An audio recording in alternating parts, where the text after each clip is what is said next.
All right, we are live. Hello. Hello, everyone. Let's see who's here. Looks like we have the regular folks here from our Thursday stream. Oh, I'm getting a message from YouTube letting know the streaming is starting now. Anyways, how's everyone doing? Let's see what we have here. Cesare, hello. Tom, hello. Adam, hello from Czech Republic. On the way to Prague. Man, you're very well-traveled, I should say. Cesare, hello from my room in Switzerland. I feel like I'm in a little room right now. I have a Chicory, our dog, over behind me. He decided to hang out in the office with me, which is very unusual. Usually he's with his mom. Magdalena, hello, everyone. I joined with joy. Oh, wow. That's what we need today. More joy. Tom gave a message to Adam, which you say Friday. Definitely. Eric. Hey, Eric. Good to see you here from Boise. Yeah, we'll see who shows up. It looks like it's a lot of the usual folks, which is great. It is the weekend, so I don't know if that changes some people's situations. I know in Europe, it's always a good time around here, 10 or 12 Pacific time, which is, I guess, evening in Europe. Let's see what else we have. Jeffrey, hello. Adam, good to see you, Adam, as always. Hello. James, hola. Hola, señor. Silvio, hello, Jason, and everyone here. Thank you for this. Palms together. Yes. So what is this? This is an experiment. So I kind of wanted to have the same vibe or same energy as the Thursday stream, where people can meet each other from around the world. You can make comments in the chat. Let us know where you're living if you haven't done that already. And I just pulled up Zen Mind, Beginner's Mind. Now this, I don't even know if this is legal.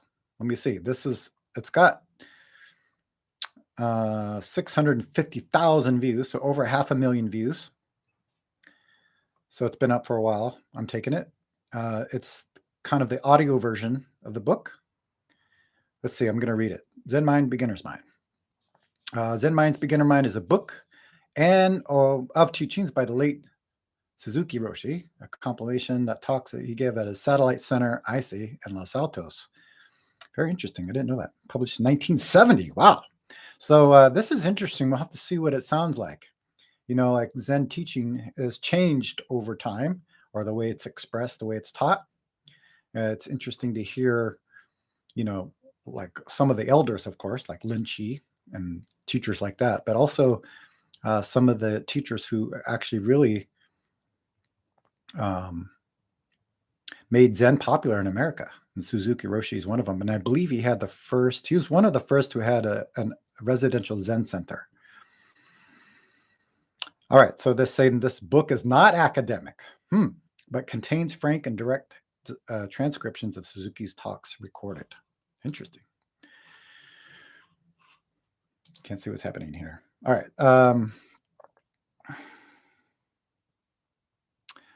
So that's really, okay, transcriptions of Suzuki's talks. So it's kind of like Zen Master Sung Song. If you read The Compass of Zen, he didn't write the book. In fact, he never wrote a book. He gave talks. And one of his students, Hyunggok Sunim, to kind of put the talks together and made it. And it sounds like this is the same here with Zen Mind, it's Beginner's Mind. There were some talks that were recorded, and it looks like it was put together by a student named Marion Derby. And according to some, it's become a spiritual classic, whatever that means, we'll find out, helping readers to steer clear from the trap of intellectualism. Ooh, interesting. All right, so let's check it out. So I'm going to just play it. I was trying to find different ways of doing this. I think the live stream is the best way because it's boring for me just talking into a camera by myself. Believe me, as you may notice. So I think the deal is I'll play this audiobook and we'll listen to it. And if there's anything interesting that pops out, I may stop it and make a comment. I might put some comments in the chat, and you can also do that as well. If there's something that's not clear, or maybe it's maybe hard to understand, let's take a look at it and see what the words are pointing to. I think that's really important, right? Zen practice means, what are the words pointing to? So it's not getting a new understanding or a fresh understanding of something. It's hopefully these kinds of teachings and books and videos, all of these kinds of things can help us, inspire us to actually practice. All right. All right. So let's do this. I'm going to see how this works. Tell me if you can hear this too. Beginner's mind. Hey, John. People say that practicing Zen is difficult, but there's a misunderstanding as to why. It's not difficult because it is hard to sit in the cross-legged position or to attain enlightenment. It is difficult because it is hard to keep our mind pure and our practice pure in its fundamental sense. The Zen school developed in many ways after it was established in China. Listenable mean it's okay? From what I read, it looks like it's passable. I have a microphone that actually has, what do you call it? Omnidirectional, not, is it omnidirectional? Unidirectional. Sounds fine. Okay, good. Interesting teaching when I hear this word purity, right? Because this word pure and purity actually comes from Buddhism. Yeah, I don't hear it too much in Zen teaching, so it's very interesting to hear. And also to see about difficult and easy, right? For me, it's like a opposites world. So let's hear what it says. Let me see if I can just, I'm going to have to do it from here. But at the same time, it became more and more impure. But I do not want to talk about Chinese Zen or the history of Zen. I'm interested in helping you keep your practice from becoming impure. Impure, there it is. In Japan, we have the phrase shoshin, which means beginner's mind. The goal of practice is always to keep our beginner's mind. Suppose you recite the Prajnaparamita Sutra only once. It might be a very good recitation. But what would happen to you if you recited it twice, 3 times, 4 times, or more? You might easily lose your original attitude towards it. The same thing will happen in your other Zen practices. For a while, you will keep your beginner's mind. But if you continue to practice 1, 2, 3 years or more, although you may improve some, you're liable to lose the limitless meaning of original mind. For Zen students, the most important thing is not to be dualistic. Our original mind includes everything within itself. It is always rich and sufficient within itself. You should not lose your self-sufficient state of mind. This does not mean a closed mind, but actually an empty mind and a ready mind. If your mind is empty, it is always ready for anything. It is open to everything. In the beginner's mind, there are many possibilities. In the expert's mind, there are few. Okay, that's a very famous line that we hear quite a lot, and it's really important too. I mean, if you connect it to like everyday life, we think, we get up in the morning, we brush our teeth, we eat, we feed the kids, we go to work. We think that we're doing the same thing all the time, but it's just our idea of it, right? That's why a lot of people feel dull, or they feel like life becomes dead, right, and not alive, because we have this idea of like, here we go, got to do this, I have to do this. But actually, in this mind that he's talking about, so I like how he says beginner's mind. We use the word don't know mind. He's using the word open mind. Sometimes you'll hear me say a lot, clear mind, right? If we practice with the clear mind, and practice meaning not just sitting on the cushion, but every moment is fresh. It's never even happened. I might have told you this before, but I sat a long 3-month retreat, and somebody asked my teacher, does these retreats get easier? You've done so many of them. And he said, I have never sat a 3-month retreat. And I always loved how he said that, because what he meant is that this moment is the only life we have. Everything else is just some idea. So it's a good tip. I like this kind of teaching style. Hey, Hashi. If you discriminate too much, you limit yourself. If you are too demanding or too greedy, Your mind is not rich and self-sufficient. If we lose our original self-sufficient mind, we will lose all precepts. Interesting. When your mind becomes demanding, when you long for something, you will end up violating your own precepts.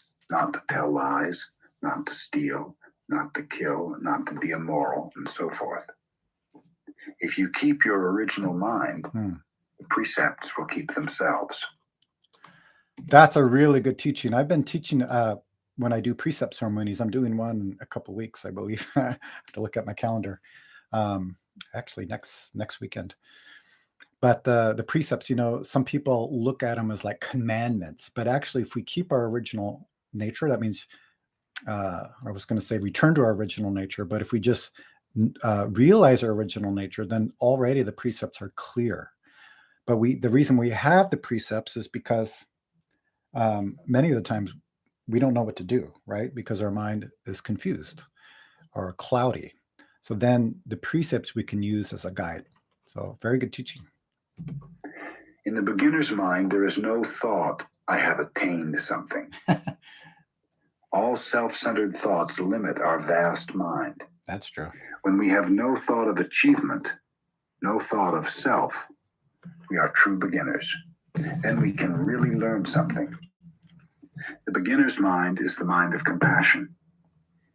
When our mind is compassionate, it is boundless. Dogen Zenji, the founder of our school, always emphasized how important it is to resume our boundless original mind. Then we are always true to ourselves, in sympathy with all beings, and can actually practice. So the most difficult thing is always to keep your beginner's mind. There's no need to have a deep understanding of Zen. Even though you read much Zen literature, you must read each sentence with a fresh mind. You should not say, I know what Zen is, or I have attained enlightenment. Yes, we talk about this light quite a bit in our chats, and also in my videos too, right? The last one was about this point too, about being attached to our understanding. There's many people who understand Zen very well, way more than I do, for sure. So that's why this beginner's mind's interesting, right? Because sometimes we start to believe that Zen is a certain thing. We say that all the time, but actually just means this moment. If we take all of it away, what's clear right now, then it appears. This is also the real secret of the arts. Always be a beginner. Be very, very careful about this point. If you start to practice... By the way, if you haven't already, let us know in the chat where you're living. What are you? Sylvia, how's Dogen viewed in the quantum school of Zen? I don't know. It raises the question is, who is the quantum school of Zen? I know we have Zen centers and we have people practicing and we have teachers. So I'm sure somebody can say something about Dogen. Dogen, for me, just talking about my own experience, has been very influential. In fact, he's the one that got me inspired to practice Zen. I think I wrote about this in my book.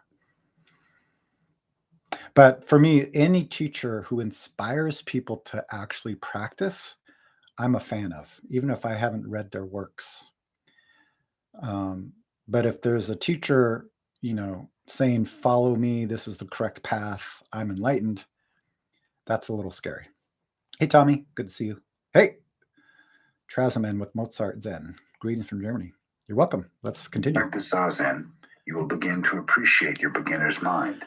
It is the secret of Zen practice. Mm-hmm. Right practice, posture. Now I would like to talk about our Zazen posture. When you sit in the full lotus position, your left foot is on your right thigh, and your right foot is on your left thigh.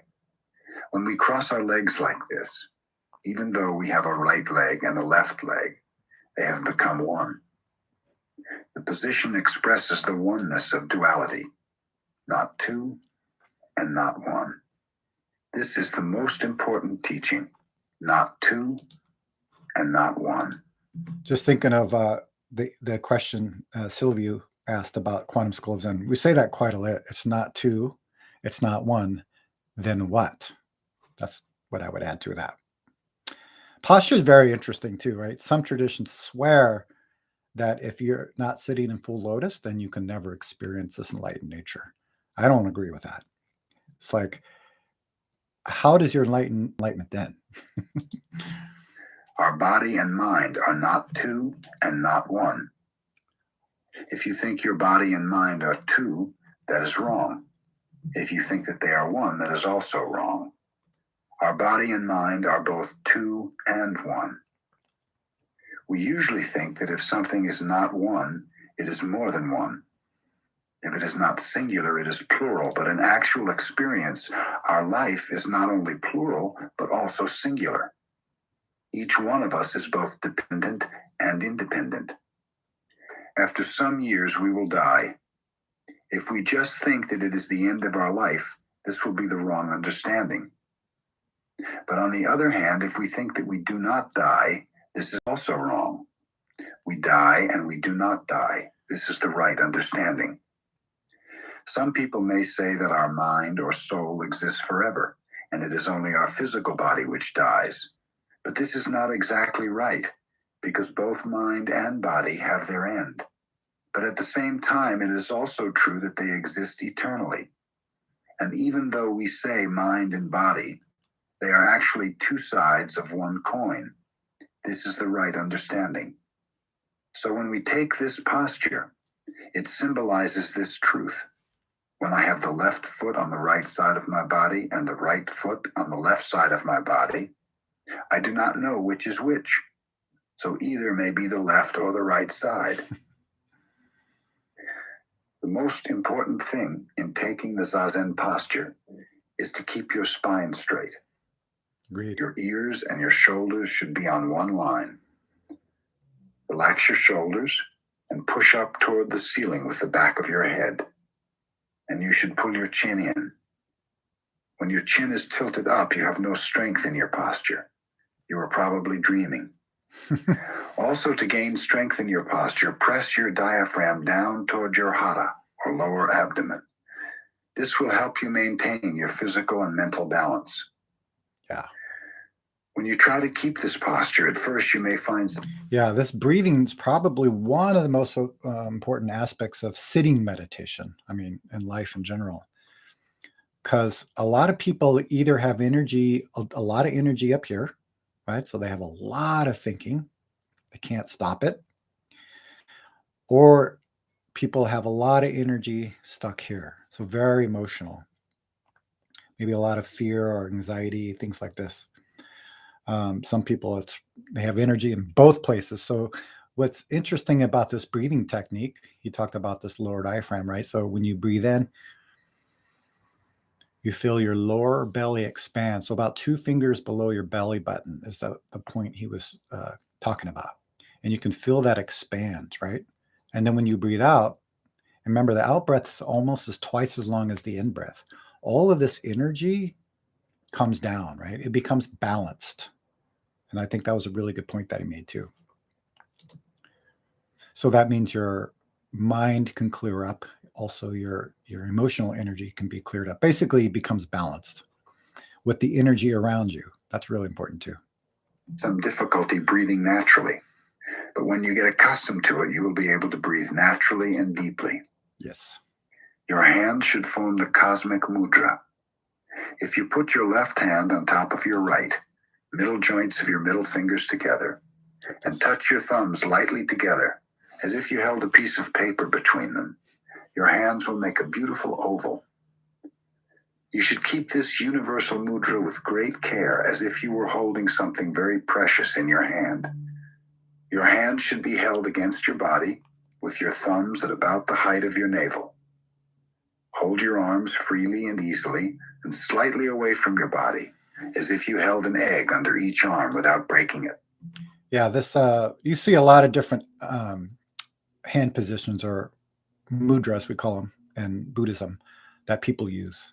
There's no correct way, but in Zen you'll usually see that style that he was describing.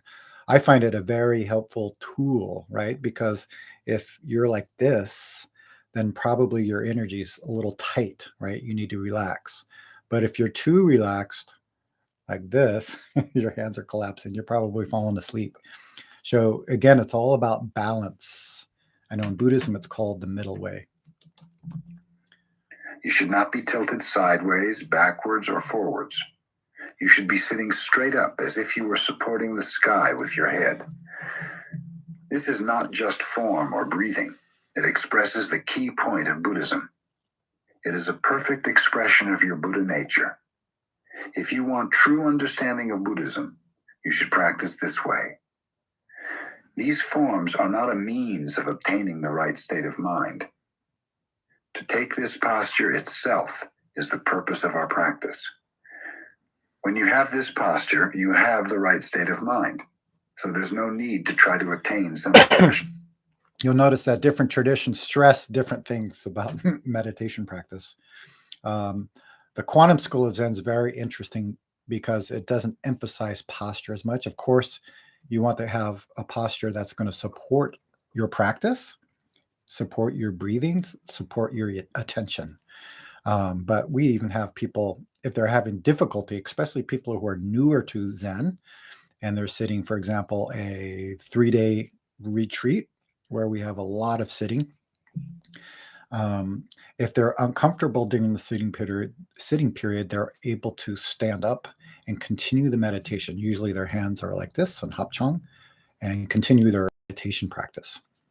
So if you, just wanted to throw that out there, that how other traditions, again, I haven't practiced in other Zen traditions, but I've had friends who have, and some of them can be very strict. What's your experience? Anybody else practicing any kind of Zen tradition, I guess, set and retreats? Let me know in the comments. State. When you try to attain something, your mind starts to wander about somewhere else. When you do not try to attain anything, you have your own body and mind right here. A Zen master would say, kill the Buddha. Kill the Buddha if the Buddha exists somewhere else. Kill the Buddha because you should resume your own Buddha nature. Doing something expressing your own nature. I've had a guy yell at me for saying this one time. I was at I don't know where I was. I was in Berkeley at a restaurant, I think having a drink or something. It was a long time ago. And I talked to this guy, had a lot of understanding about Buddhism. So I told him, when you meet the Buddha, kill him. He got very offended by this. And the meaning of this means to become independent, meaning rely on your own original nature. Don't rely just on the teachings or get attached to a teacher or a certain Zen technique or a certain school. Become Buddha yourself, not become Buddha. Realize your own Buddha nature that you already have. So that's the meaning behind kill the Buddha. Yeah, if you attach to the words, Zen is very difficult practice. We do not exist for the sake of something else. We exist for the sake of ourselves. This is the fundamental teaching expressed in the forms we observe. Just as for sitting, when we stand in the Zendo, we have some rules. But the purpose of these rules is not to make everyone the same, but to allow each to express his own self most freely. For instance, each one of us has his own way of standing. So our standing posture is based on the proportions of our own bodies. When you stand, your heels should be as far apart as the width of your own fist.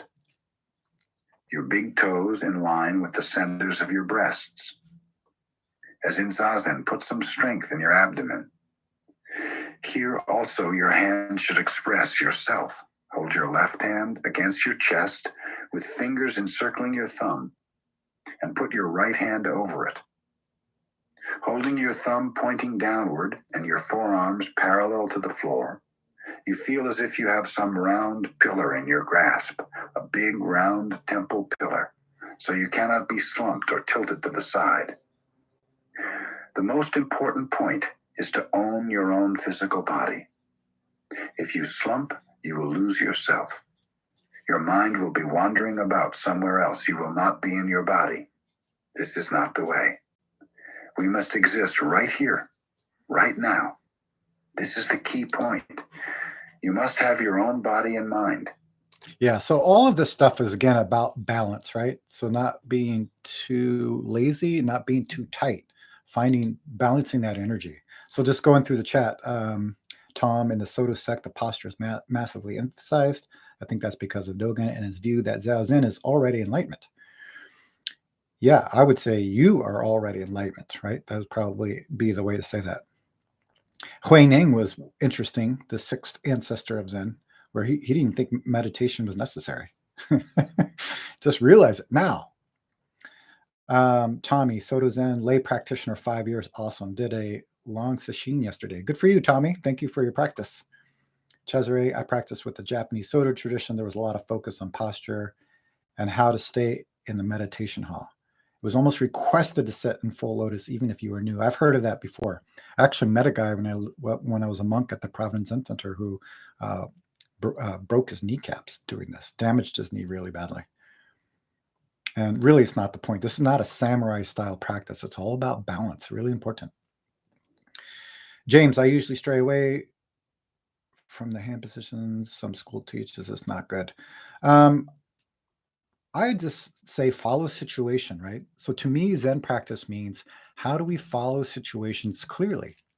So when you're practicing by yourself, it doesn't matter what hand position you use, right? Like I said, this is a good technique to sometimes reflect your mind. If you're like this, you may be too tight, too tense. And if you're like this, maybe you're falling asleep, right? So what you do by yourself is not a problem. But I say if you're in the Zen center and they sit like this, sit like this. If you're at another meditation and they're sitting like this, then sit like that. If it's freestyle, then do whatever you want, right? So complete freedom means that you have no hindrance wherever you go. Doesn't matter how you put your hands, right? So yeah, in essence, it doesn't matter how you put your hands, but don't attach to your own idea. That's also important. Everything should exist in the right place in the right way. Then there's no problem. If the microphone I use when I speak exists somewhere else, it will not serve its purpose. When we have our body and mind in order, everything else will exist in the right place, in the right way. But usually without being aware of it, we try to change something other than ourselves. We try to order things outside us. But it is impossible to organize things if you yourself are not in order. When you do things in the right way, at the right time, everything else will be organized. You are the boss. When the boss is sleeping, everyone is sleeping. When the boss does something right, everyone will do everything right and at the right time. Interesting analogy. That is the secret of Buddhism. So try always to keep the right posture, not only when you practice Zazen, but in all your activities. Take the right posture when you are driving your car and when you are reading. If you read in a slumped position, you cannot stay awake long. Try. You will discover how important it is to keep the right posture. This is the true teaching. Yeah. Some people ask me about why is there so many forms and rules in Zen temples and Zen centers. And again, I haven't have much experience in other centers, but I know in the Quantum School of Zen, we have a lot of forms. When you enter the meditation hall, there's a bow, right? And when you get to your cushion, you bow and you sit down. The person who's lighting the candles and incense on the altar, there's a procedure of how to do it, right? You bow and you light the candles first, starting from the right, then left, using two hands, right? There's all these different forms. And it's really important. It's not about the forms have meaning to them. They're just to help us to pay attention. So this is what Suzuki Roshi is pointing at too. When you're driving, when you're eating, when you're talking, just being aware of your posture just means being aware of this moment. I have a funny story if you read my book about my teacher who was a pain in the ass when he was teaching me form. The teaching which is written on paper is not the true teaching. Correct. Written teaching is a kind of food for your brain. Of course, it's necessary to take some food for your brain, but it is more important to be yourself by practicing the right way of life. That is why Buddha could not accept the religions existing at his time. He studied many religions, but he was not satisfied with their practices. He could not find the answer in asceticism or in philosophies. Yeah. And the answer, or the thing he was trying to seek, is, why is there suffering in the world? This is his biggest quest. So that's what he's talking about. Not interested in some metaphysical existence, but in his own body and mind, here and now. And when he found himself, he found that everything that exists has Buddha nature. Yes. That was his enlightenment. Enlightenment is not some good feeling or some particular state of mind. The state of mind that exists when you sit in the right posture is itself enlightenment. True. If you cannot be satisfied with the state of mind you have in Zazen, it means your mind is still wandering about. Our body and mind should not be wobbling or wandering about. In this posture, there's no need to talk about the right state of mind. You already have it. This is the conclusion of Buddhism. Breathing. When we practice Zazen, our mind always follows our breathing. When we inhale, the air comes into... Let's look at Tommy's comment here, or question. Using the finger pointing to the moon analogy, that comes from Buddha himself, doesn't it seem like Suzuki is saying that Zazen posture itself is the moon, not the finger? I've always wondered about this. Yeah, so remember, the Buddha said that all the different kinds of teaching and meditation techniques are many different fingers pointing to the moon. So the moon being your original enlightened nature, right? We call it this Buddha nature. So that means that sitting Zen is your original nature. Driving your car is your original nature, right? Eating a banana is your original nature. But usually human beings don't see that. We're grasping for something else. Like he said, we're looking for a good experience or happiness or contentment or security, right? We're looking outside of ourselves for that. So this grasping is why we suffer. If we let go, then what isn't enlightenment? That's, I think, the point. To the inner world. When we exhale, the air goes out to the outer world. The inner world is limitless, and the outer world is also limitless. I talk about this in my last video about teaching Zen is very difficult.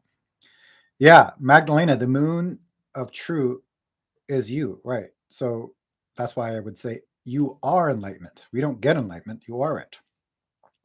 But I talk about in my last video on this channel about how you teach Zen, someone is going to say something about it. Because I hear this, their inner world and outer world. Well, who makes inner and outer, right? He even said it too. Like the reason why they do this posture in Zen, the full lotus, is to take away one or two or this and that or opposites thinking. But then here he's teaching about opposites. So it's really difficult to talk about. So as we're saying, what is the teaching pointing to? That's really important. All right, Tom. We say inner world or outer world, but actually there is just one whole world. Yeah. In this limitless world, our throat is like a swinging door. The air comes in and goes out like someone passing through a swinging door. If you think I breathe, the I is extra. Good point. There's no you to say I. What we call I is just a swinging door, which moves when we inhale and when we exhale. It just moves, that's all. When your mind right. is pure and calm enough to follow the... So Tommy, you're saying, so the practice, the finger or the moon? To answer that, I would say sitting here, responding to your comment. Okay. That doesn't have finger or moon. So that's why in Zen, and this is how Zen is very similar, as we emphasize your experience. So it's not about Buddha's experience or Suzuki Roshi's experience. It's your experience of this original nature, or seeing your original nature, right? So then your mind is clear. If your mind is clear, then whatever you connect with becomes one thing. So there is no finger or moon.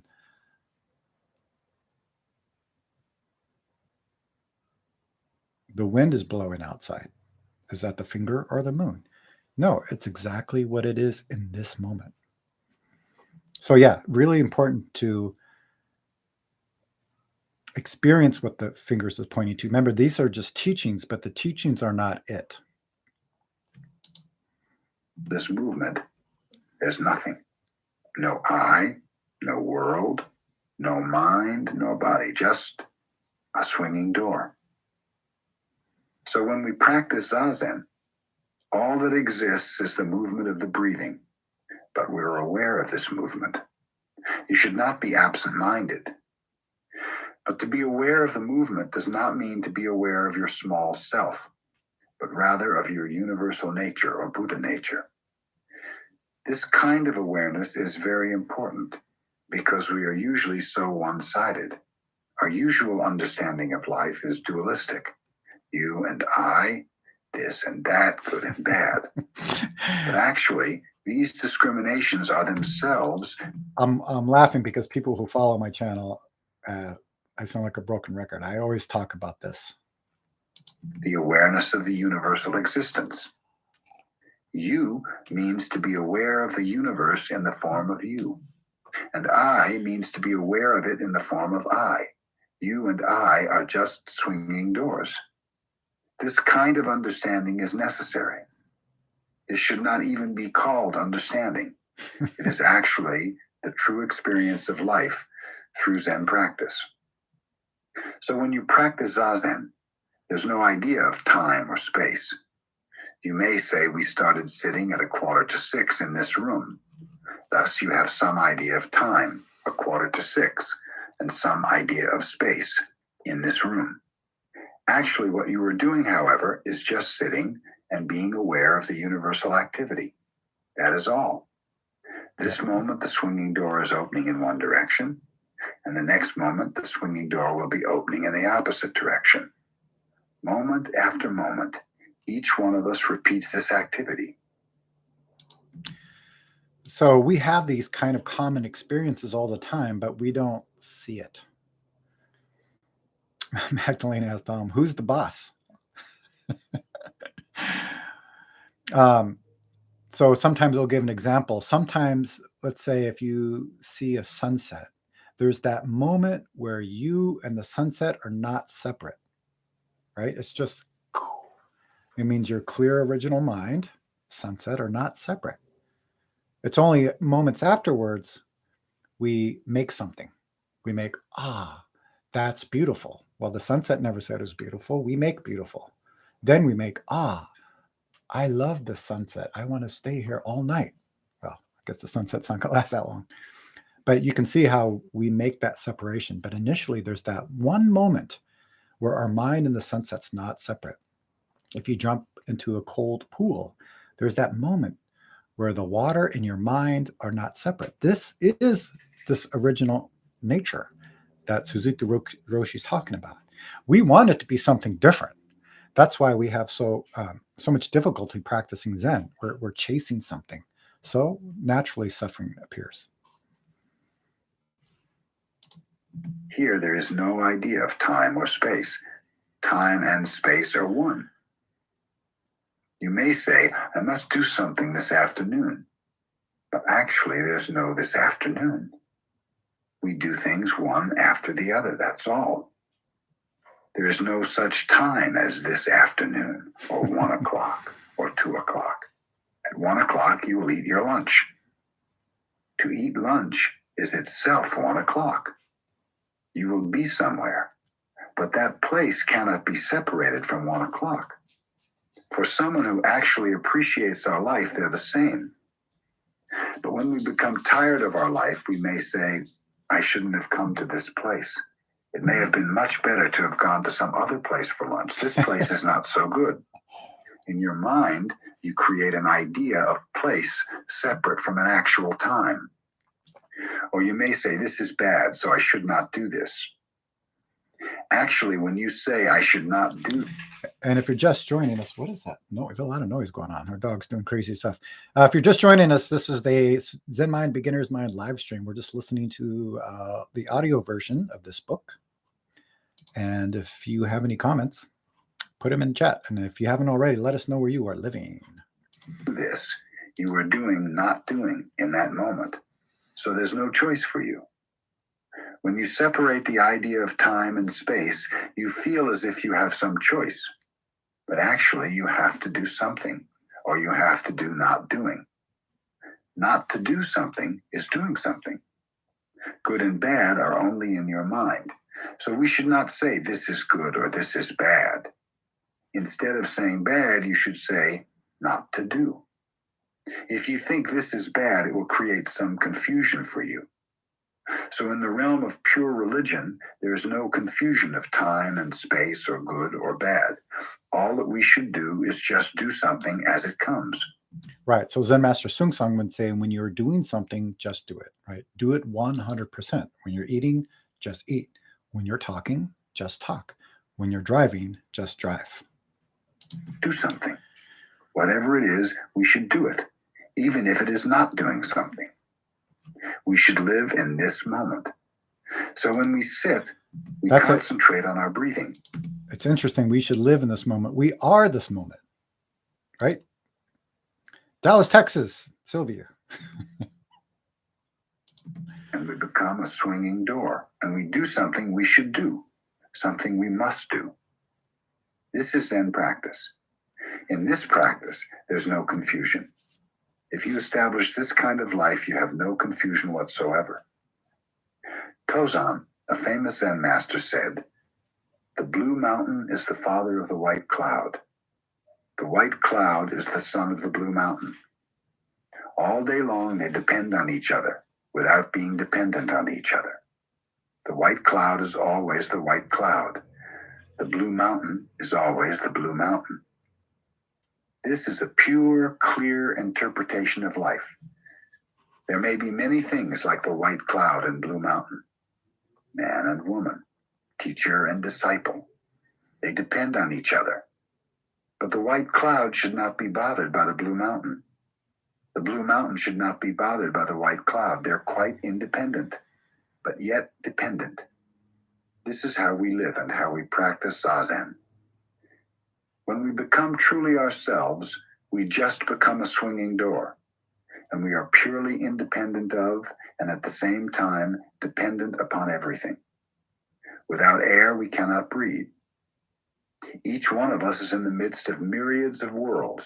We are in the center of the world, always, moment after moment. So we are completely dependent and independent. If you have this kind of experience, yeah, this kind of teaching too just means that everything affects each other. So sometimes when I talk about this universe, right, because it includes everything, right? We have the sun, the air, the trees, water, animals, human beings, right? Everything is connected. So my analogy is like a bicycle, right? The bicycle is one part. And if you take any of those parts away, it affects everything else, right? So on a bicycle, if you take the wheel away, there's going to be a big problem. If you take the chain away, there's also a big problem, right? So that's why human beings cause so much suffering in this world and to this environment and to others, is because we don't see this connection. Why don't we see this connection? Because this concept of I that we completely believe and protect and build a wall around. So this kind of teaching is very important, that everything we do and say has a natural result. It affects everything around us, right? Just like if you're throwing a pebble into a pond, the ripples go far and wide, and sometimes we don't usually see that. This kind of existence, you have absolute independence. You will not be bothered by anything. Riverside, California. So when you practice Zazen, your mind should be concentrated on your breathing. This kind of activity is the fundamental activity of the universal being. Without this experience, this practice, it is impossible to attain absolute freedom. Control. To live in the realm of Buddha nature means to die as a small being, moment after moment. When we lose our balance, we die. But at the same time, we also develop ourselves. We grow. Whatever we see is changing, losing its balance. The reason everything looks beautiful is because it is out of balance. But its background is always in perfect harmony. This is how everything exists in the realm of Buddha nature, losing its balance against a background of perfect balance. So if you see things without realizing the background of Buddha nature, everything appears to be in the form of suffering. But if you understand the background of existence, you realize that suffering itself is how we live and how we extend our life. So in Zen, sometimes we... Reminds me of a teaching that I used to hear quite often, is that suffering is the mother of Buddha. emphasize the imbalance or disorder of life. Nowadays, traditional Japanese painting has become pretty formal and lifeless. That is why modern art has developed. Ancient painters used to practice putting dots on paper in artistic disorder. This is rather difficult. Even though you try to do it, usually what you do is arranged in some order. You think you can control it, but you cannot. It is almost impossible to arrange your dots out of order. It is the same with taking care of your everyday life. Even though you try to put people under some control, it is impossible. You cannot do it. The best way to control people is to encourage them to be mischievous. Then they will be in control in its wider sense. To give your sheep or cow a large, spacious meadow is the way to control him. So it is with people. First, let them do what they want and watch them. This is the best policy. To ignore them is not good. That is the worst policy. The second worst is trying to control them. The best one is to watch them. Just to watch them without trying to control them. Yeah. Our teaching is, we talk about 4 ways of helping people. One is to say nice things, to give them things they need or want. And the third is teaching them about Dharma, but that just means about the nature of cause and effect. But usually they won't listen. So the fourth thing, that's the best way, and this is what Suzuki Roshi is pointing to as well, we call it together action, is acting with others. Because once you make that connection, then someone will say something to you. I talk about this in my book about with my parents. When I decided to become a monk or nun, they were really confused about what I was doing. So when I would go visit them, which was once a year, I just did what they did. I didn't talk about Buddhism, didn't talk about Zen, didn't talk about monastic life. I just hung out with them, and did things for them and connected with them. That made this mind-to-mind connection. Then later, and some years later, they started asking me questions about practice and Zen, and also things they were struggling with, right? It's a very interesting approach. The same way works for you yourself as well. If you want to obtain perfect calmness in your zazen, you should not be bothered by the various images you find in your mind. Let them come and let them go. Then they will be under control. But this policy is not so easy. It sounds easy, but it requires some special effort. How to make this kind of effort is the secret of practice. Suppose you are sitting under some extraordinary circumstances. If you try to calm your mind, you will be unable to sit. And if you try not to be disturbed, your effort will not be the right effort. The only effort that will help you is to count your breathing, or to concentrate on your inhaling and exhaling. We say concentration, but to concentrate your mind on something is not the true purpose of Zen. The true purpose is to see things as they are. Very important teaching, right? Seeing things the way they are, right? Thinking is just truth. So we're using these techniques. He mentioned following your breath or counting. Some people use mantras. We're using these as tools to see things how they are, not to attain a certain state of mind. And the effort, again, is finding that middle way. I talk about this in one of my videos, recent videos, about, it's like training a dog, right? So the dog we have, when I first started walking him, I noticed if I keep the leash too tight, then his energy would be high, right? And he would kind of act out on that. But if the leash was too loose, he would just do whatever he wanted. But if I kept the leash just right, not loose, not tight, then he was able to be clear and just do what, was going on in that moment. That's really important. So it's finding that middle way, that effort, where we're just using the technique. So I always say, when you notice yourself in a daydream, just see it for what it is. Daydream is the truth. Then you notice your breath. Then you notice the mantra or phrase. Then you notice what you smell or what you feel. Trixie, oh man, I'm so late listening now. Good. Let me just continue going here. Good to see you. To observe things as they are. Welcome. And to let everything go as it goes. This is to put everything under control in its widest sense. Zen practice is to open up our small mind. Good to see you, Raul. So concentrating is just an aid to help you realize big mind, or the mind that is everything. If you want to discover the true meaning of Zen... You'll hear this in Zen teaching a lot, the small mind and big mind. Now, we know that doesn't exist, but it's just for a teaching point. So this I, my, me, we call the small mind. And the mind that connects with the rest of this universe, we call the big mind. If you didn't know that already. But it's just a kind of a teaching tool. It really doesn't exist, though. But it's helpful.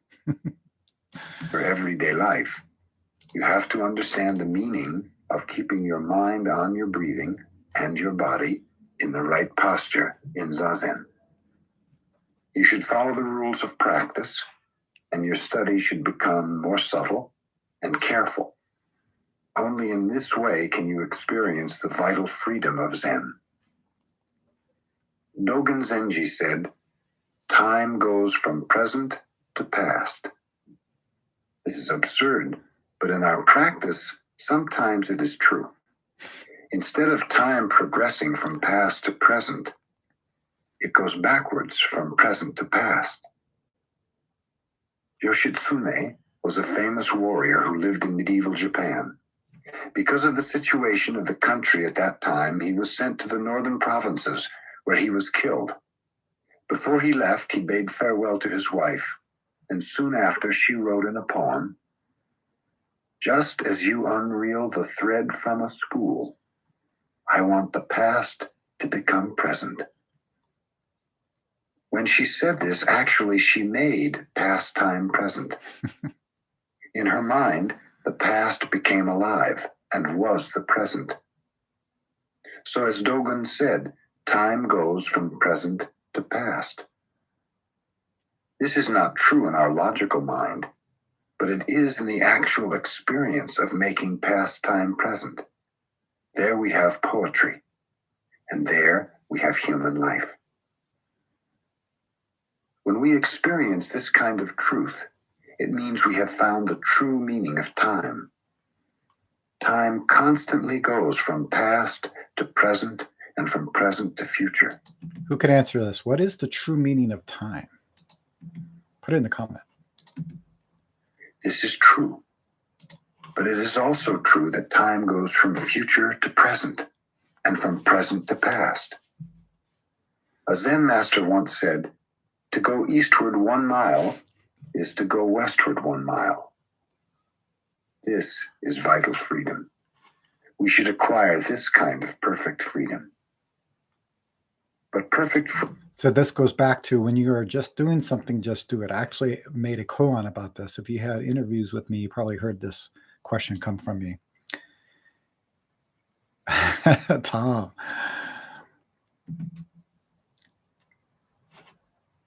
Freedom is not found without some rules. People, especially young people, think that freedom is to do just what they want. That in Zen, there is no need for rules.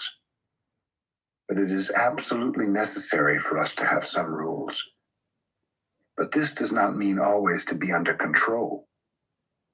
As long as you have rules, you have a chance for freedom. To try to obtain freedom without being aware of the rules means nothing. A nun once told me when I was in New York at one of our temples, she said that true freedom means no choice. Think about that. It's a very interesting statement. This is what Suzuki Roshi is pointing to. It is to acquire this perfect freedom that we practice Zazen. Mind weeds. Mind weeds. When the alarm rings early in the morning and you get up, I think you do not feel so good. It is not easy to go and sit. And even after you arrive at the Zendo and begin Zazen, I know a lot of us who've done retreats can relate to this. I used to sit a lot of 3-month retreats, and the wake up was 4:30 a.m. And when I practiced in Korea, it was 3 a.m. You don't feel good. You have to encourage yourself to sit well. These are just waves of your mind. In pure Zazen, there should not be any waves in your mind. While you are sitting, these waves will become smaller and smaller, and your effort will change into some subtle feeling. We say, pulling out the weeds, we give nourishment to the plant. We pull the weeds and bury them near the plant to give it nourishment. So even though you have some difficulty in your practice, even though you have some waves while you are sitting, those waves themselves will help you. So you should not be bothered by your mind. Yeah, we talk about this quite a bit in our tradition, the Quantum School of Zen, about it is the difficult things that helps our wisdom and energy get stronger, actually.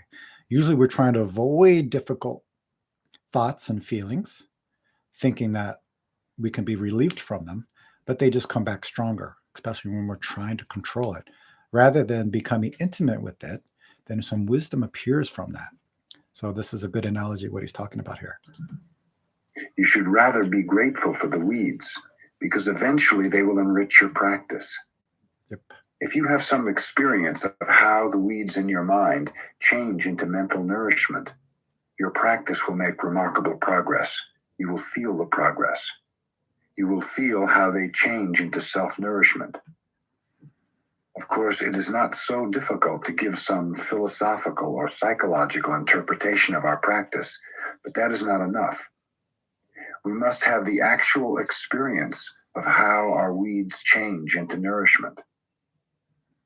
Strictly speaking, any effort... Yeah, we call that digesting your experience. Very important. ...we make is not good for our practice because it creates waves in our mind. It is impossible, however, to attain absolute calmness of our mind without any effort. We must make some effort, but we must forget ourselves in the effort we make. In this realm, there's no subjectivity or objectivity. Our mind is just calm, without even any awareness. In this unawareness, every effort and every idea and thought will vanish. So it is necessary for us to encourage ourselves and to make an effort up to the last moment when all effort disappears. How's everyone doing? You getting bored yet? Again, this is an experimental stream we're doing here. It's good to see everybody. Mostly familiar faces. I see a couple of ones I haven't seen before. Welcome to the stream.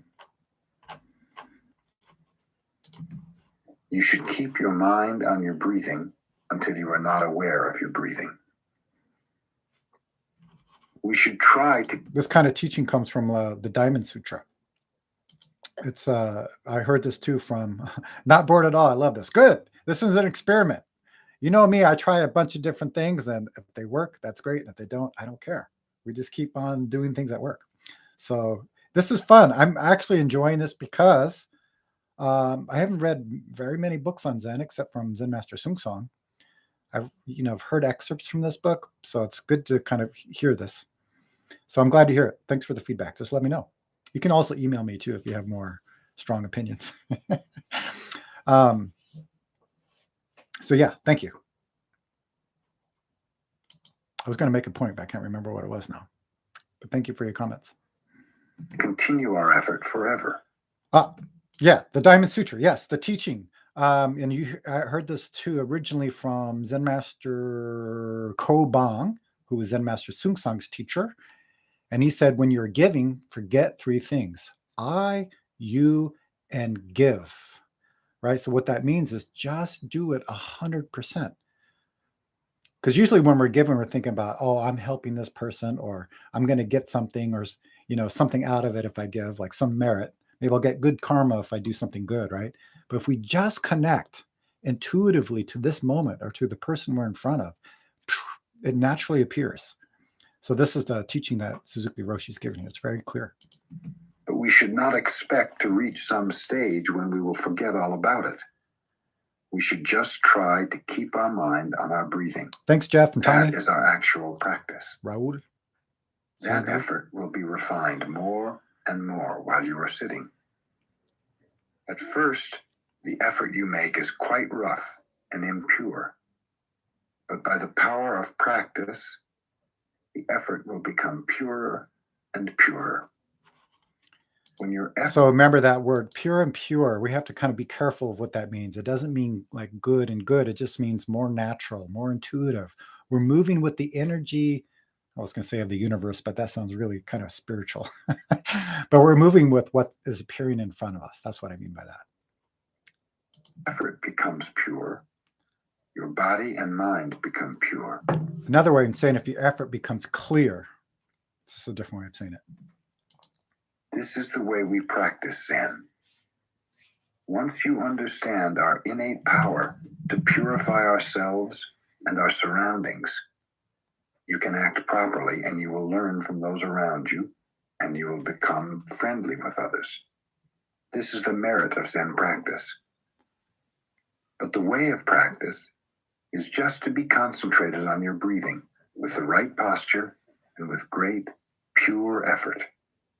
This is how we practice Zen, the marrow of Zen.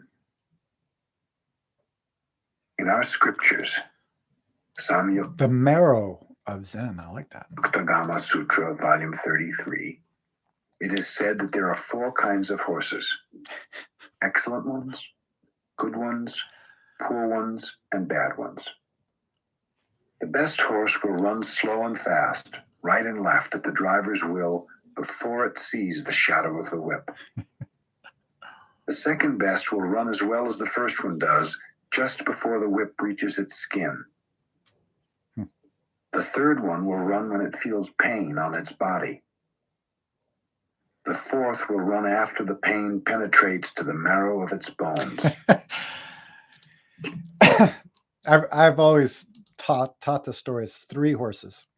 The one that sees the shadow of the whip, the one you have to hit one time, and the one you have to beat the hell out of to get going. Like a lot of us is like that. Meaning, like I got into Zen practice because of suffering. If somebody's clear. So here's an example. I set a 3-day retreat, and at the end of the retreat, we go around the room and people talk about their experience. And most people were saying, "Oh, I needed this retreat. This happened, and I really needed this." And someone said, I came to this retreat because everything's going great, and I know that soon that will change. And I thought, wow, that's like the horse that sees the shadow of the whip. Oh, Silvio, he has to go. All right, take care. I'm glad to see you. Tom, would it have been interesting if you read it instead of that grandpa voice? You know what? I was thinking about that. I think I mentioned that I would read the book. I don't have the book, but I can find it somewhere. And I would read it. But I think you were the one who just suggested that you'd be interested in hearing it. I don't know. I like the grandpa voice too. It's making me very tired though. Anyways, And also, that's a lot of reading. I mean, I don't, let's see, I don't hate reading. I'll do it, but that's a lot to read.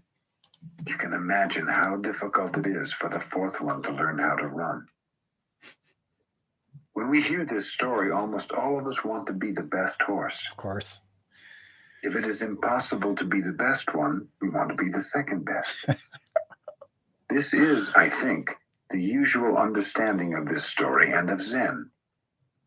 You may think that when you sit in Zazen, you will find out whether you are one of the best horses or one of the worst ones. Here, however, there is a misunderstanding of Zen. It's funny. I never heard that. Again, when I first heard the stories, man, I'm like the last one. Got to beat the hell out of me to have me do something, which means practice. If you think the aim of Zen practice is to train you to become one of the best horses, you will have a big problem. This is not the right understanding. If you practice Zen in the right way, it does not matter whether you are the best horse or the worst one. When you consider the mercy of Buddha, how do you think Buddha will feel about the 4 kinds of horses? He will have more sympathy for the worst one than for the best one. When you are determined to practice Zazen with the great mind of Buddha, you will find the worst horse is the most valuable one. In your very imperfections, you will find the basis for your... I find that to be true. What that means is when I talked about earlier about digesting your experience, you know, that compassion can come from this place. Yeah, we don't know what people are going through, right? But we all have had the experience of the raw emotions of anger or fear, sadness, and jealousy. When we can digest all of that ourselves, then we can understand other human beings, right? That's where this compassion comes from, and we can make that connection. So this is I think, important point that Suzuki Roshi is trying to make here. It's kind of like if you have a coach and a football team, you probably want a coach that played the game, right? Firm, way-seeking mind. Those who can sit perfectly physically usually take more time to obtain the true way of Zen, the actual feeling of Zen, the marrow of Zen. But those who find great difficulties in practicing Zen will find more meaning in it. So I think that sometimes the best horse may be the worst horse, and the worst horse can be the best one. If you study calligraphy, you will find that... All right, Tom, thanks for coming. Drive safe. Okay. Those who are not so clever usually become the best calligraphers. Those who are very clever with their hands often encounter great difficulty after they have reached a certain stage. This is also true in art and in Zen. It is true in life. So when we talk about Zen, we cannot say, he is good or he is bad in the ordinary sense of the words. The posture taken in Zazen is not the same for each of us. For some, it may be impossible to take the cross-legged posture. But even though you cannot take the right posture, when you arouse your real way-seeking mind, you can practice Zen in its true sense. Actually, it is easier for those who have difficulties in sitting to arouse the true way-seeking mind than for those who can sit easily. Sometimes we will say that a good situation is a bad situation, and a bad situation is a good situation. And what that means is when we have a good situation, things are going good, we get very lazy. We start to lose that a kind of attentive mind. The people who have a bad situation are questioning this life like the Buddha did. What's going on here? Why is there so much suffering? What's my purpose here? Right? So it's inspiring them to look inside this great question of life and death. Look into this great question of our enlightened nature, right? So this is how a bad situation can be good. When we reflect on what we are doing in our everyday life, we are always ashamed of ourselves. One of my students wrote to me saying, You sent me a calendar, and I'm trying to follow the good mottos which appear on each page. But the year has hardly begun, and already I have failed. Dogen Zenji said, Shoshaku Jushaku. Shaku generally means mistake or wrong. Shoshaku Jushaku means to succeed wrong with wrong, or one continuous mistake. According to Dogen, one continuous mistake can also be Zen. A Zen master's life could be said to be so many years of Shoshaku Jushaku. This means so many years of one single-minded effort. We say a good father is not a good father. Do you understand? One who thinks he is a good father is not a good father. One who thinks he is a good husband is not a good husband. One who thinks he is one of the worst husbands may be a good one if he is always trying to be a good husband with a single-hearted effort. If you find it impossible to sit because of some pain or some physical difficulty, then you should sit anyway, using a thick cushion or a chair. Even though you are the worst horse, you will get to the marrow of Zen. Suppose your children are suffering from a hopeless disease. You do not know what to do. You cannot lie in bed. Normally, the most comfortable place for you would be a warm, comfortable bed, but now, because of your mental agony, you cannot rest.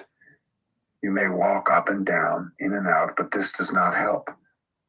Actually, the best way to relieve your mental suffering is to sit in Zazen, even in such a confused state of mind and bad posture. If you have no experience of sitting in this kind of difficult situation, you are not a Zen student. No other activity will appease your suffering. In other restless positions, you have no power to accept your difficulties. But in the Zazen posture, which you have acquired by long, hard practice, your body and mind have great power to accept things as they are, whether they are agreeable or disagreeable. When you feel disagreeable, it is better for you to sit. There is no other way to accept your problem and work on it. Whether you are the best horse or the worst, or whether your posture is good or bad is out of the question.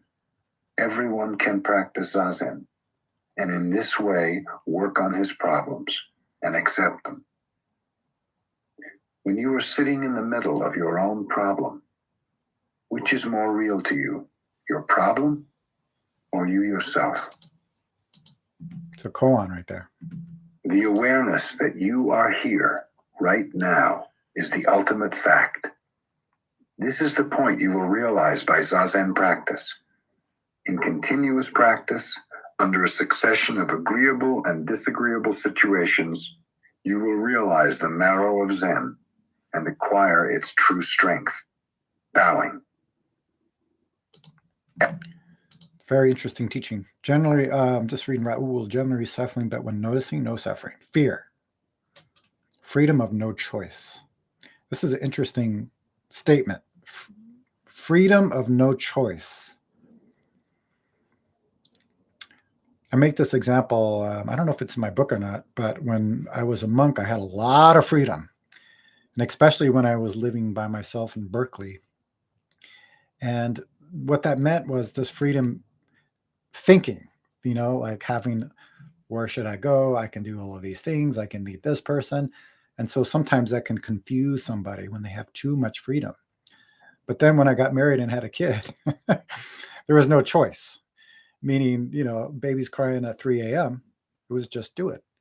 I might have liked it or not liked it, mostly on the not liking side. But it's not about that, right? It's about putting our energy into what we're doing right now. What is appearing right now?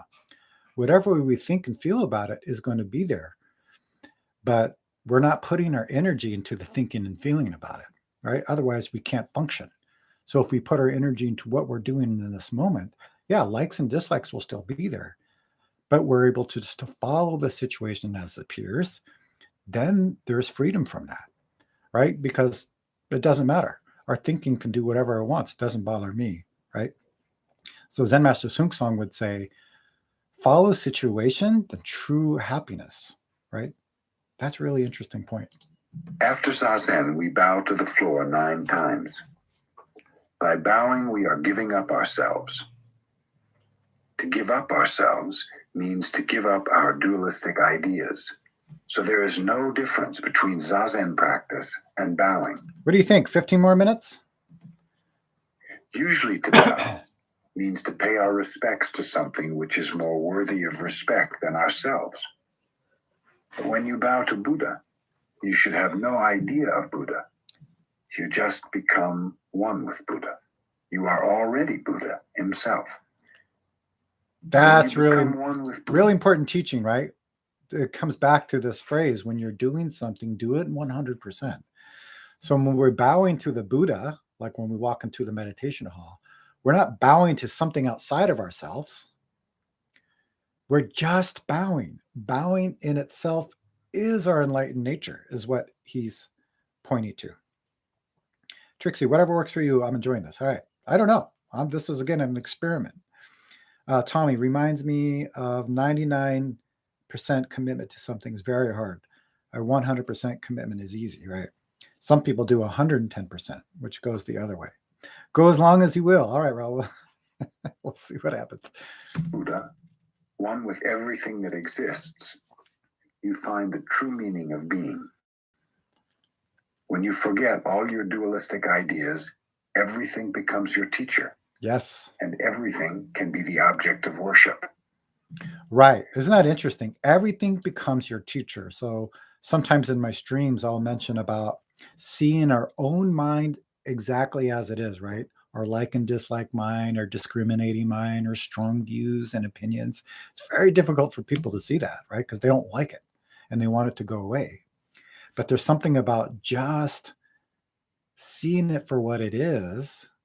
There's a lot of actually freedom in that. And again, we can digest all of these experiences that can help our lives. Again, we come back to wisdom and balance and energy. When everything exists within your big mind, all dualistic relationships drop away. There's no distinction between heaven and earth, man and woman, teacher and disciple. Sometimes a man bows to a woman. Sometimes a woman bows to a man. Sometimes the disciple bows to the master. Sometimes the master bows to the disciple. A master who cannot bow to his disciple cannot bow to Buddha. So this is talking about too. Again, I always like to connect these teachings to everyday life, right? Rather than making some esoteric idea or something that sounds wonderful, is how do we apply it to our lives? That's really important. Let me just rewind that a little bit. But mostly he's talking about, I won't do that. I don't want to mess this up. But relationship. So sometimes as a teaching tool in the quantum school of Zen, we talked about correct situation, correct relationship, and correct function. So before we can function, and correct just means clear. So you can say clear situation, clear relationship, clear function. So I don't want correct sound like what's right and wrong, because that's not what we're talking about here, right? If you take water, turn on the heat, and it gets to 212 degrees, it starts to boil, that's correct. So the point is, before we can function clearly, we have to see the situation clearly. So that's why we talk about our mind reflecting like a mirror, seeing the situation as it is, not adding all of this opposites thinking that Suzuki Roshi was talking about. I, you, good and bad. Usually that clouds our view. So if we just perceive the moment as it is, then we see the situation clearly.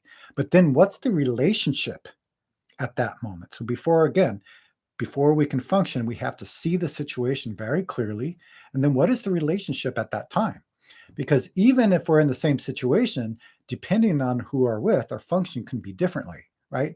The way I respond to my son might be different from the way I respond to my wife, even if the situation's the same.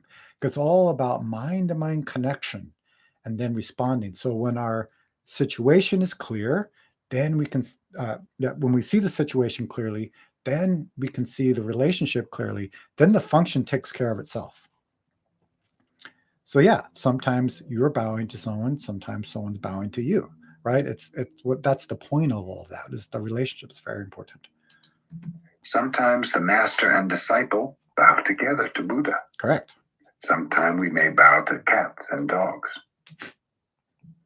In your big mind, everything has the same value. Everything is Buddha himself. You see something or hear a sound, and there you have everything, just as it is. In your practice, you should accept everything as it is, giving to each thing the same respect given to a Buddha.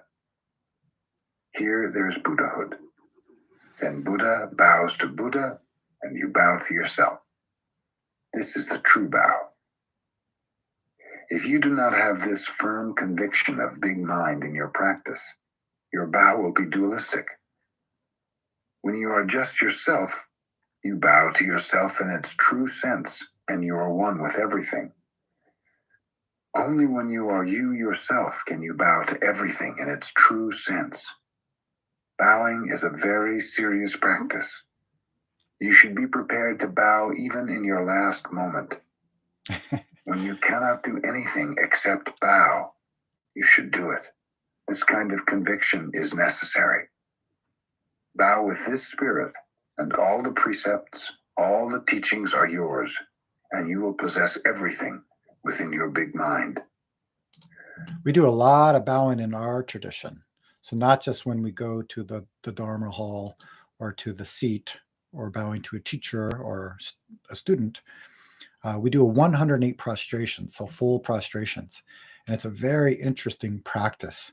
So if you're having difficulty in sitting meditation, meaning maybe too much thinking or maybe emotions are out of control and not clear, bowing meditation can really help. Doing something physical can really help balance your energy. Sen no Rikyu, the founder of the Japanese tea ceremony, committed harakiri, ritual suicide by disembowelment, in 1591 at the order of his lord Hideyoshi. Wow. Just before Rikyu took his own life, he said, "When I have this sword, there is no Buddha and no patriarchs." He meant that when we have the sword of big mind, there is no dualistic world. The only thing which exists is this spirit. This kind of imperturbable spirit was always present in Rikyu's tea ceremony. He never did anything in just a dualistic way. He was ready to die in each moment. In ceremony after ceremony, he died, and he renewed himself. This is the spirit of the tea ceremony. This is how we bow. My teacher had a callus on his forehead from bowing. He knew he was an obstinate, stubborn fellow, and so he bowed and bowed and bowed. The reason he... Sometimes we bow, like when I did my solo retreat, I was doing 1,000 bows a day. It's a lot. It was broken up, luckily, into 5 sections, so 200, 5 times a day. But these kinds of hard practicing is very helpful when we say your karma is very strong, and where it's controlling your actions and speech, right? This kind of practicing is very helpful. Bowed was that inside himself he always heard his master's scolding voice. He had joined the Soto order when he was 30, which for a Japanese priest is rather late. When we were young, we were less stubborn, and it is easier to get rid of our selfishness. So his master always called my teacher, "You lately joined fellow," and scolded him for joining so late. Just answer a couple of questions. So Tommy, I think what's important, let me ask you this. Take away, first of all, the real world, because I don't even know where that is, right? If we make a real world, then we're separating our practice and the world. So remember, the real world is this very moment. So right now, it's listening to my voice, right? So that's the real world. And sitting time, than just sitting, that's the real world. When you're at work and you're working, that's the real world. But the real world can only happen in this moment. So, first of all, I would take away the real world, take away clarity and activate it and opposed, take away all of that right now in this moment, and what becomes clear. That's really important. Have that experience right now. Throw it all away, and what's clear in this moment. Cesare is asking, do people also chant a mantra or prayer when bowing? So what I recommend, it just depends. That if you're doing any kind of mantra practice during your sitting meditation, do that 24 hours a day. Do it when you're driving, do it when you're at work. Naturally, when you're talking to someone, it will kind of dissipate. You can also do it during bowing, but in our tradition, you have to count your bows, right? So we always bow together. So if we have a room full of 10 people, everyone's bowing at the same time together. And the last bow, we do all the way to the ground, then halfway up, and then down, and then up. So you have to count your bows. So if you don't have a mala, then you're going to have to use counting for your bowing. But if you have a mala that's 108 beads, or I used to have a 54 beaded mala that I went around twice, that would be 108. I would do the mantra, or what I do is the Great Dharani during the bowing. Does that answer your question?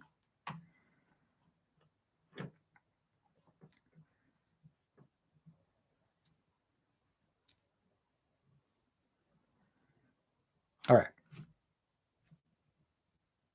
Okay, yeah. So if you're counting bowing, that's fine, right? Just like if you're talking to someone, the mantra dissipates and you're just talking. Like right now, I'm not doing the mantra right now.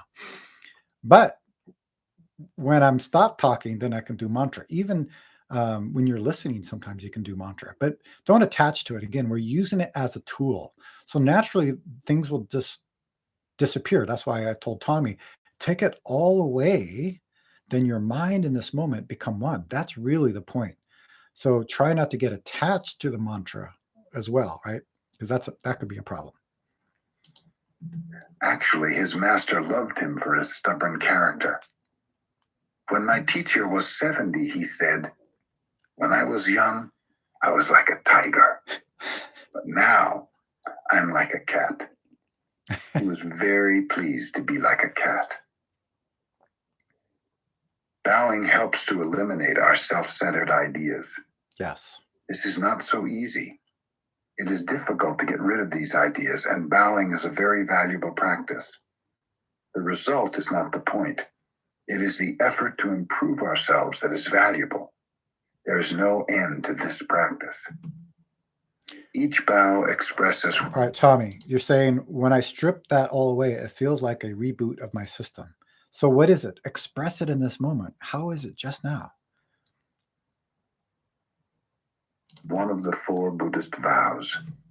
These vows are, although sentient beings are innumerable, we vow to save them.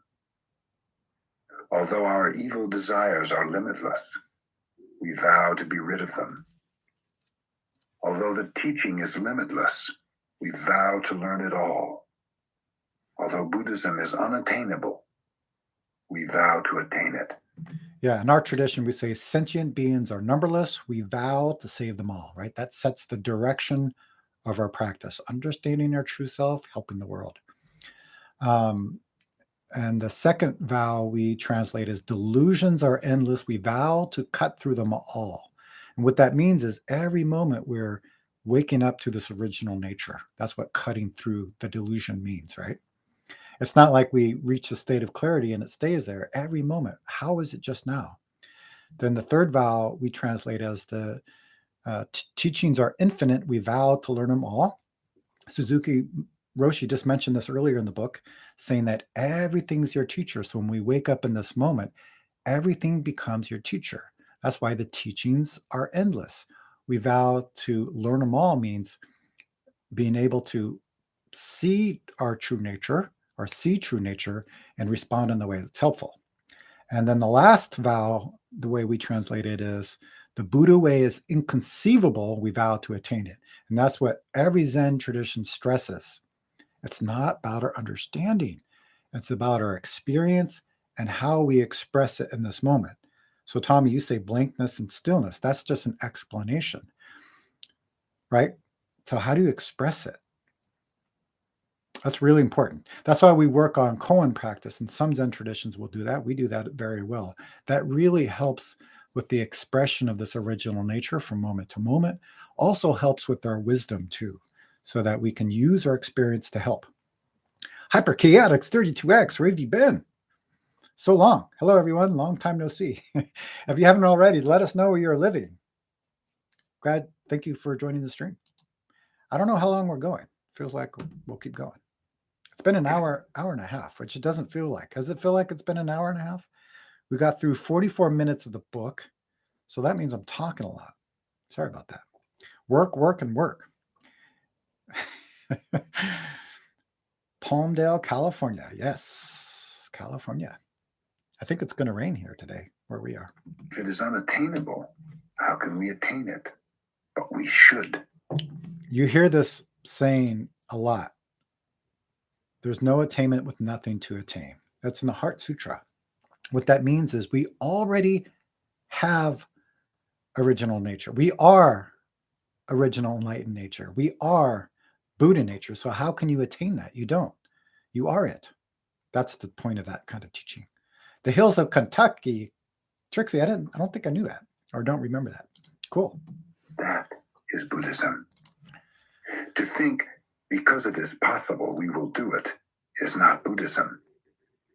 Even though it is impossible, we have to do it because our true nature wants us to. But actually, whether or not it is possible. That's an interesting statement. Our true nature wants us to. And to me, that means there's intuition that knows what to do in every moment. Usually we're not listening to our intuition because we're following our karma, right? Following our mental chatter or conditioning, right? So if we listen to our intuition, it's always talking to us. That's what he means by that, or at least that's my interpretation. By the way, I'll have this, I'll keep this live stream up if anybody misses it or wants to listen to it. Was not the point. If it is our inmost desire to get rid of our self-centered ideas, we have to do it. When we make this effort, our inmost desire is appeased and nirvana is there. Before you determine to do it, you have difficulty.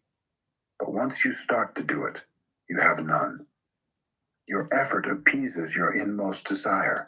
That's interesting because when we're doing something 100%, there's no difficult or easy. It's just the doing. So Zen returns intuitive mind. Yeah, or notices the intuitive mind, right? We realize it in this moment. That's it.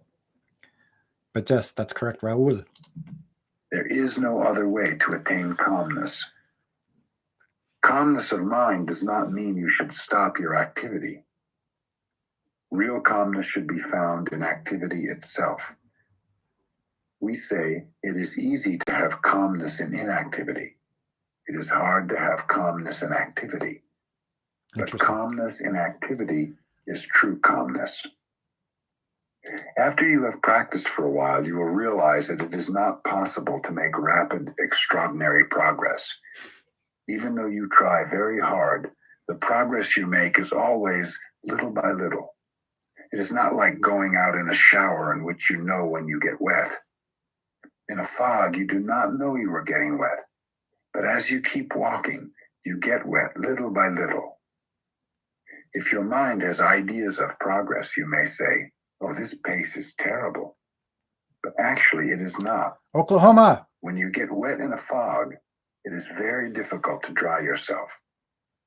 So there is no need to worry about progress. It is like studying a foreign language. You cannot do it all of a sudden, but by repeating it over and over, you will master it. This is the Soto way of practice. We can say... To me, too, this is like when we start trusting our intuition, I don't know if it becomes easier, but I think it becomes more clear.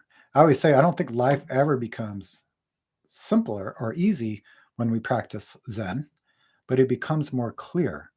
And the more we can trust our intuition and rely on that, then I think the thinking and feeling become more clear. say either that we make progress little by little, or that we do not even So for me, it's not really about progress. Like when I think of progress, I think of like you want to look like a bodybuilder. You can make progress, right? You have a certain diet, and you do some weight lifting, and then you can measure your progress every week, right? You can measure your arms and your legs and all of these kinds of things. So you've seen that you're making a progress. But I think to me, what this progress means is that we're trusting our intuition more. Usually we don't know the difference between our habitual thinking and our intuition, right? That's why people get confused. But when we start trusting the intuition more, that's what I think it means by progress. It just means we're trusting it more. Does that make sense? Hyperchaotix 32, being part of our society, Western culture, is so difficult to be in our intuition and gut feeling. That's right. So that's why we say really important is to do a practice so we can function clearly in this world. So we take time to sit in the morning or evening. We take time to go to retreats, right? And when we're taking care of ourselves, that means when we start seeing this intuition more clearly, then we start to believe in our intuition more, then we can actually function clear in this world. So it's very important not to get caught up in this and that, right? Most important is, we call this like staying grounded. Staying grounded just means that doing the practice helps us connect with this moment, so we're not pulled around by our thinking and feeling. Then it's easy to function in this world, right? How to fight human urges. Yes. Yeah. Is it Yasin? You don't fight it. So when you understand your original nature, that means we're putting effort to see this original nature clearly, which is before thinking, it's before feeling, it's before habits. Then we're not controlled by them. The more and more, again, we have this experience of this original nature. And again, I'm using this word intuition, trusting this intuition, right? Then our habits are not that strong. They don't control us. They're still there. You still might want to do something or have this and that, but it doesn't control your actions and speech. Expect to make progress. Just to be sincere and make our full effort in each moment is enough. There is no nirvana outside our practice. Good point. Nothing special. I do not feel like speaking after Zazen. I feel the practice of Zazen is enough. But if I must say something, I think I would like to talk about how wonderful it is to practice Zazen. Our purpose is just to keep this practice forever. This practice started from... That means keeping this practice in this moment. So when you hear this word forever, or things are endless, these kinds of things, it's talking about only this moment we can make it happen. Samsara, nirvana. Yeah, what's the difference? Everything is just truth, right? And they're all just words pointing to something. So most important is take away samsara, take away nirvana, and then what? Then it appears very clearly. Splitting hairs. Keep going, Raul. Endless time, and it will continue into an endless future. Strictly speaking, for a human being, there is no other practice than this practice. There is no other way of life than this way of life. Zen practice is the direct expression of our true nature. Of course, whatever we do is the expression of our true nature. I was just going to say that. Without this practice, it is difficult to realize. It is our human nature to be active, and the nature of every existence. As long as we are alive, we are always doing something. But as long as you think, I am doing this, or I have to do this, or I must attain something special, you are actually not doing anything. When you give up, when you no longer want something, or when you do not try to do anything special, then you do something. When there is no gaining idea in what you do, then you do something. In Zazen, what you are doing is not for the sake of anything.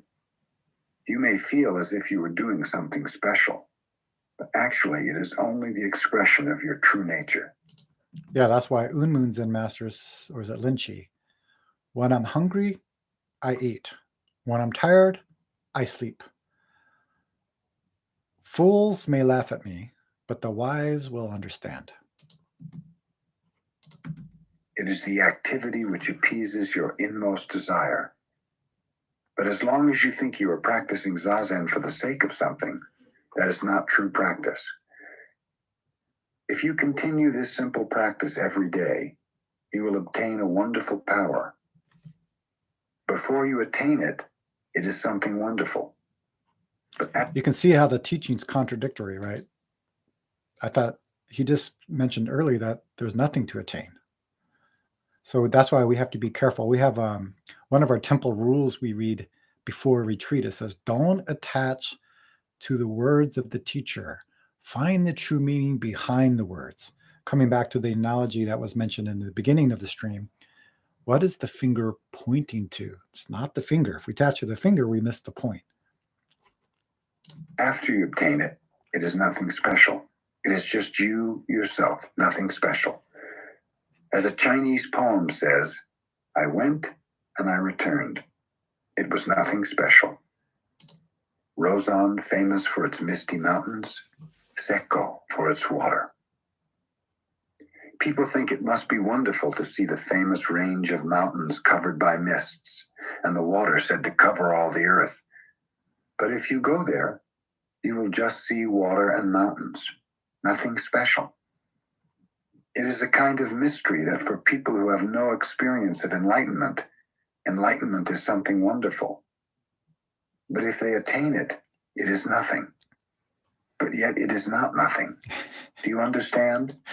That's right. Zen teaching is really hard to teach. I mentioned this in my last video. Whatever we say about it is not it.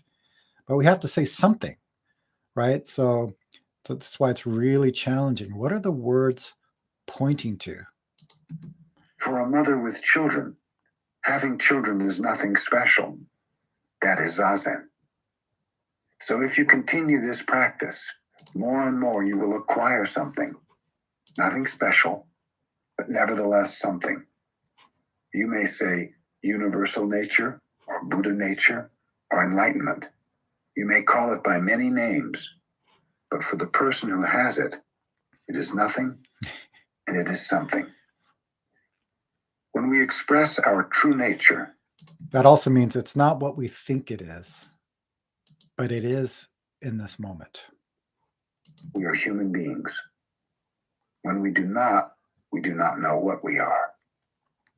We are not an animal because we walk on two legs. We are something different from an animal, but what are we? Good question. We may be a ghost. We do not know what to call ourselves.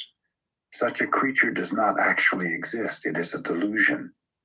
We are not a human being anymore, but we do exist. When Zen is not Zen, nothing exists. Intellectually, my talk makes no sense, but if you have experienced true practice, you will understand what I mean. I think that's true too, right? Intuitively, we hear some of these teachings and something saying, yes, I get it, but it doesn't make any sense. Actually, life is like that, right? That's why I suggest things like trusting this intuition really helps us navigate our lives very clearly. If something exists, it has its own true nature, its Buddha nature. In the Parinirvana Sutra, Buddha says, everything has Buddha nature. But Dogen reads it in this way. Everything is Buddha nature. Wow. We talked about this earlier. Very good point. We don't have Buddha nature. We are Buddha nature. That's really important. There is a difference. If you say everything has Buddha nature, it means Buddha nature is in each existence. So Buddha nature and each existence are different. But when you say everything is Buddha nature, it means everything is Buddha nature itself. When there is no Buddha nature, there is nothing at all. Something apart from Buddha nature is just a delusion. It may exist in your mind, but such things actually do not exist. So to be a human being is to be a Buddha. Buddha nature is just another name for human nature, our true human nature. Good Thus, point. even though you do not do anything, you are actually doing something. You are expressing yourself. There comes that word about expressing ourselves. It's not expressing our opinion or idea. It's expressing this Buddha nature right now in this moment. That's most important. A lot of people can have an opening or experience, right, of this original nature. So what? How does that actually function in our lives? That's a completely different story. Expressing your true nature. Your eyes will express, your voice will express, your demeanor will express.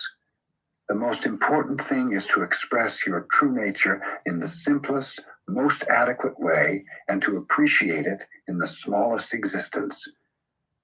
While you are continuing this practice, week after week, year after year, your experience will become deeper and deeper, and your experience will cover everything you do in your everyday life. The most important thing is to forget all gaining ideas, all dualistic ideas. In other words, just practice Zazen in a certain posture. Right. So that means just perceiving things as they are without adding anything to it. There's a famous Zen teaching that says, don't paint legs on a snake. Right? We're always doing that. If we hear a dog barking, it's not just woof woof. It's, I don't like that dog barking. It's so loud. It's ruining my meditation, right? This kind of thinking. That's what creates so much dissatisfaction for ourselves and others. So it's just letting go of that and just becoming one with what's appearing in this moment. Do not think about anything. Just remain on your cushion. Yeah, it's a challenge for everyone. That's why we have practice. And the good news, though, it can only happen in this moment. So you don't have to worry about the past. Without expecting anything. And eventually, you will resume your own true nature. That is to say, your own true nature resumes itself. Go and express Buddha nature by smoking a cigarette. Yeah, that's just explanation. Part 2, right at it. Maybe that's a good time to stop. Part 2. I guess we just did part 1. I'm not following this, but it's about 53 minutes. How's that sound? There he goes. Very good, Raul. Very clear. Well, what do you think? I think obviously we thought this before too, that we're going to have another stream where we can continue this book if you guys enjoyed it. I don't know. So let me know if this is something that you want to see again. This is an experiment. For me, it's really interesting to hear kind of the teachings said in a different way, right? Again, we talk about all the different fingers are pointing to the same thing, but many people attach to the finger. So for me, it's very helpful to hear, I guess we're not reading, but hear Suzuki Roshi's teaching about Zen. So let's see. Raul enjoyed it. Trixie, yes. Okay, good. So we'll plan this in again. I just don't know when. Maybe in a couple of weeks. I would like to do this more continuously. I know people join me on the Empty Gate Zen Center live stream every Thursday. I want to do more streams on this channel too, and also keep the videos up. So this will be recorded, or has been recording, and I'll keep the video up. So let's just see. Big thanks for this, Adam. Thank you very much. Thank you for your practice too. HyperKX32, enjoy your cigarette. Tommy, I enjoyed this very much. Good to hear you say what Suzuki says in another way. Good. Another Tommy, more please. Thank you so much. Thanks for the stream today. Yes, please, part 2 and soon. Yeah. So some of you know I give interviews. I do call-on interviews on Sunday at 10 a.m. Pacific time. That's when we started the stream today. There's no Empty Gate Zen Center practice because there's another event, a school-wide event that's happening right now. So if this is a good time, I was thinking, because I'm doing interviews, 2 things. Either we do it at a different time or we do it like every other week. How's that sound? I'll see what I can commit to. Sometimes I'm out of town on the weekend. Sometimes I'm doing something. But there will be a part 2. And if you follow this channel, please subscribe to it. And that way you'll get information on this. Check out my website too, jasonquinnzen.com. And if you get on the email list, I announce these things. I don't do spamming on my email list. Once a week, I send something, and it's usually an update or some teaching piece or something like that. Cesare, thanks a lot. Magdalena, many great statements. Really interesting and refreshing live stream. Good. Do not add legs to the snake. All right. Cool. Well, thank you very much, everyone. It was really fun, actually. It went by really fast, too. But I have to make lunch. I promised my wife I'd cook her something. Cool. So let's say not next Sunday, but this is just an idea right now. The Sunday after that. So that's 2 weeks from now. Mike, wait, I got to see what I'm doing. I'm very busy lately. I think I have 2 weeks is Halloween. Might be possible. We'll have to see. I have a retreat next weekend and then a 2-day retreat the following weekend. So anyways, get on my mailing list and I'll send out a note. I might mention it in the YouTube channel. But we'll definitely do a part 2. I just don't know when. Hopefully in 2 weeks. All right. Thanks, Jason. Hopefully everyone has a good day. Think you love this. I would say yes. Pencil us in. Good. All right, everyone. Thank you so much again. So this has been recorded. I'll leave it up on my channel if anyone wants to look at it. And hopefully you'll see you soon. Good to see you all. Thanks for joining me. It was really fun.